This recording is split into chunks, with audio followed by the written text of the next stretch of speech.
अच्छा जी, किसी से आपकी मुलाकात भी करनी है जो बड़े क्लियर पॉइंट हैं, उन्होंने कुछ स्टैट्स देख के किताब एक लिखी है और ये बताएंगे कि 2047 में पाकिस्तान कैसा होगा, 2047 का पाकिस्तान कैसा हो, तबकाती फ़र्क ख़त्म करना मुमकिन है भी या नहीं, बहुत बड़ा सवाल है। मईशत और प्लानिंग पर एक तफसीली किताब आ गई है जी, और वो भी उर्दू में। मजमूई तौर पर मुल्क की माशी सूरत हाल तशवीशनाक है, आम आदमी भी अपने माली हालात से सख्त परेशान है और इसे माशी मामलात में रहनुमाई की अशद ज़रूरत है। और ऐसे में जी मारूफ माहिर माशियात काजिम सईद ने दो पाकिस्तान हर पाकिस्तानी घराने की खुशहाली के उन्वान से 600 सफ़हात पर मुश्तमिल जी एक किताब तहरीर की है, और इस किताब का नाम तो हम आपको बता चुके हैं, 2047 का पाकिस्तान कैसा हो। बिल्कुल, और ये किताब मुआशी मामलात में फ़र्द समेत रियासत की भी रहनुमाई करती है। काजिम सईद 20 बरस से आलमी बैंक के साथ तवानाई की पॉलिसी पर चीन, पाकिस्तान, इंडोनेशिया और वियतनाम समेत कई तरक्की पजीर ममालिक के लिए मुशावरत और पॉलिसी साजी का काम कर रहे हैं। हुकूमत पाकिस्तान के अलावा आलमी bank, Asian development bank, USAID और आलमी इदारा बराए खुराक व ज़राअत की मुआवनत भी कर चुके हैं और इस वक्त हमारे साथ। बिल्कुल जी, काजिम सईद हमारे साथ हैं और इतना इनका एक्सपीरियंस है तो लिहाजा इनको तो काफ़ी कुछ पता है, इन्हीं से पूछ लेते हैं। सबसे पहले तो Kazim, thank you so much for joining us. किताब आपने लिखी है जिसके बारे में हम बता भी रहे हैं, लेकिन सबसे पहले आपसे यही पूछना चाहेंगे कि किताब तहरीर करने का आपका बुनियादी मकसद क्या है, और आप इस किताब के ज़रिए आम अफराद यानी आम आदमी और आने वाली हुकूमतों को क्या पैगाम देना चाहते हैं? अस्सलाम वालेकुम हुमा ज़ोहैर, बहुत शुक्रिया। बुनियादी मकसद ये था कि दर्जनों ममालिक ये तरक्की कर चुके हैं और गुरबत का ख़ात्मा कर चुके हैं। सिर्फ गुरबत में थोड़ी सी कमी नहीं, पूरी तरह से ख़ात्मा कर चुके हैं, और उसमें मुसलमान ममालिक भी हैं। हमें ये सवालात बहुत रोज़ हम सुनते हैं कि ये कैसे होगा, पाकिस्तान का मुस्तकबिल क्या हो सकता है। ये बिल्कुल मुमकिन है। इसके बारे में बेपनाह तहकीक मौजूद है, पाकिस्तान के अपने बारे में बेपनाह तहकीक मौजूद है, और उसकी बुनियाद पे मैंने हिकमत अमली पेश की है। 2047 इन कामों में लगता है टाइम। जिस तरह आज के किसी ख़ानदान में बच्चा पैदा होता है, आप तय करते हैं कि वो डॉक्टर बनेगा। एक 25-27 साल का तो आपने हदफ तय कर दिया, और उसके लिए वो मेहनतें और बेहतर आदतें वगैरह करनी हैं, तो वो सब मैंने पेश की हैं। किताब 600 सफ़े की ज़रूर है, लेकिन जिन लोगों के पास सारा कुछ पढ़ने का वक्त नहीं है, आखिरी 80 सफ़े मैंने उसका खुलासा पेश किया, और जिनके पास वो टाइम भी नहीं है, आखिरी 8 सफ़े में आपको पूरा इसका लुब-ए-लुबाब मिल जाएगा जी। अच्छा, ये कहिएगा काजिम साहब, जैसे आपने खुद ही कहा कि आपका जो फोकस है वो लॉन्ग टर्म प्लानिंग पर है और आगे पाकिस्तान कैसे, तो इस पर यह सवाल ज़रूर बनता है कि इस वक्त जो पाकिस्तान में मुआशी पॉलिसीज़ चल रही हैं, क्या वो सही सिमत में है या राइट ट्रैक पर है? क्योंकि आगे बढ़, और ऑब्वियसली जब लॉन्ग टर्म की बात करते हैं तो वक्ती तौर पर तो वो हमें नज़र नहीं आएगा नतीजा, या लोगों तक उसके समरात नहीं आएंगे, लेकिन हम सही रास्ते पर हैं या नहीं, ये बड़ा अहम सवाल है। आपने क्या एनालाइज़ किया? देखिए, सही रास्ते में दो चीज़ें बहुत ज़रूरी हैं जहन में रखना। एक तरफ है गुरबत के ख़ात्मे से मुताल्लिक़ पॉलिसीज़, उसके लिए खातिर ख़ाक काम शुरू हुआ है। बहुत लंबा रास्ता है ये पाकिस्तान में। ये दो पाकिस्तान का मतलब ही ये है कि कितने पाकिस्तानी घराने के बारे में हम एतमाद से कह सकते हैं कि वो अगली नस्ल उनकी आज की नस्ल से बेहतर हालात में होगी, और मेरी तहकीक के मुताबिक अभी सिर्फ 15-20% ख़ानदान ऐसे हैं।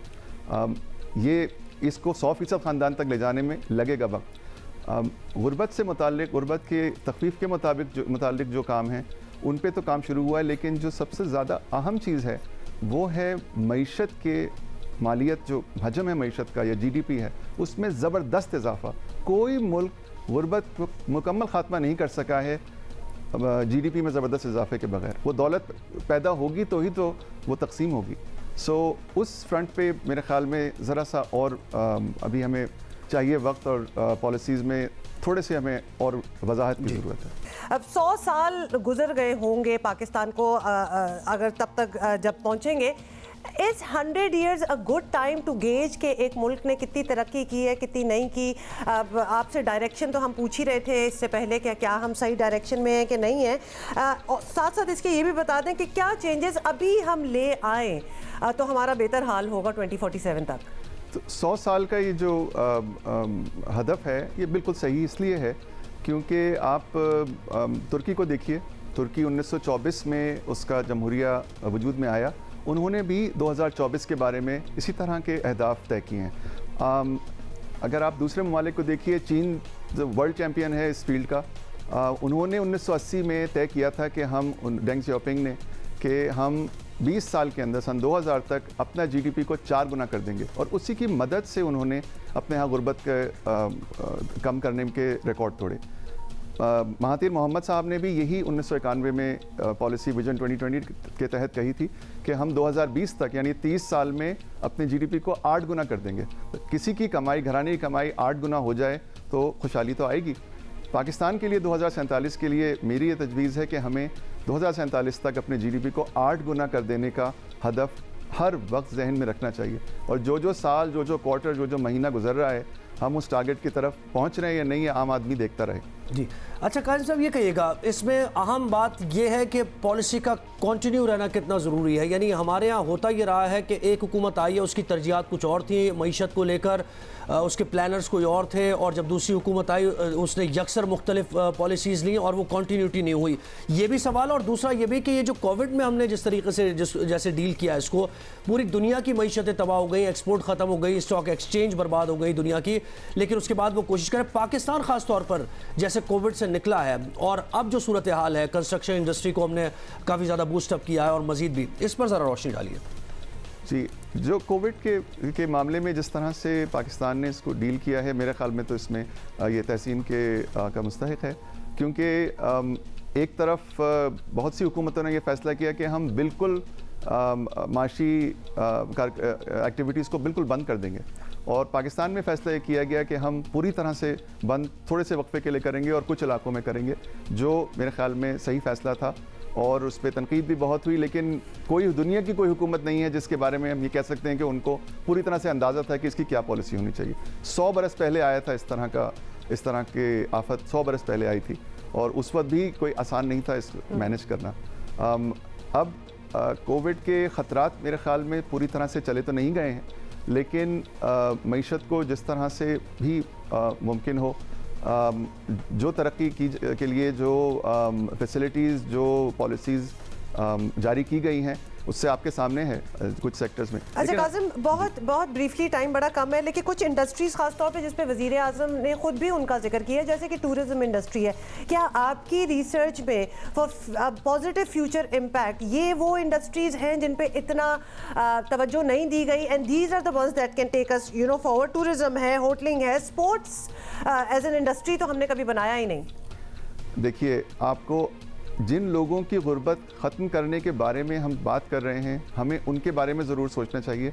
अफरादी क़ुव्वत के 6.5 करोड़ लोगों में से 40% अनपढ़ हैं, और 75% तकरीबन दस्ती मशक्क़त से या मैनुअल लेबर से कमाते हैं। उनके लिए जो दुनिया का तजुर्बा ये है कि सनती फैलाव से, इंडस्ट्रियलाइजेशन से ही उनके हालात, उनको वो मौक़े कमाई के दिए जा सकते हैं जिनके बारे में मेरे ख्याल से हुकूमत करती रही है जिक्र, वज़ीर आज़म भी इसका जिक्र करते रहे हैं। वो सबसे अहम चीज़ है, और उनमें कौन से सेक्टर्स हैं जिनके अंदर वो लोग काम कर सकते हैं जो बिला हुनर या बेहुनर हैं, ये हमारा फोकस होना चाहिए। और उसके लिए कुछ बुनियादी इंडस्ट्रीज़ हैं जिनका मेरे ख्याल से जिक्र काफ़ी होता है, उन पे हमें तवज्जो देने की ज़रूरत है ताकि वो मौक़े पैदा हों। जी काजिम, आपने बड़े पॉइंट्स टू पॉन्डर अपॉन जिसको कहा जाता है वो दिए। सोचने की बात है, ख़ासतौर पे जिन इंडस्ट्रीज़ में आप कह रहे हैं कि अनस्किल्ड लेबर भी काम कर सके, तो वो चीज़ें हैं जो that will take us forward. बहुत शुक्रिया। अगर उनको एस्टैब्लिश करें तो लोगों को रोज़गार मिलेगा, स्मॉल इंडस्ट्रीज बिजनेस। अच्छा, बड़े सवालात थे मेरे पास और भी, नहीं वैसे ये किताब बड़ी पढ़ने वाली होगी, एक दफ़ा फिर आपको बता देंगे, क्योंकि यही कहा है कि ऑब्वियसली जो स्ट्रेटेजिस्ट है वो तो ज़रूर ये किताब पढ़ें, लेकिन वैसे भी आपकी इंटरेस्ट है इसमें तो पढ़े। काजिम सईद की किताब 2047 का पाकिस्तान कैसा हो। जी।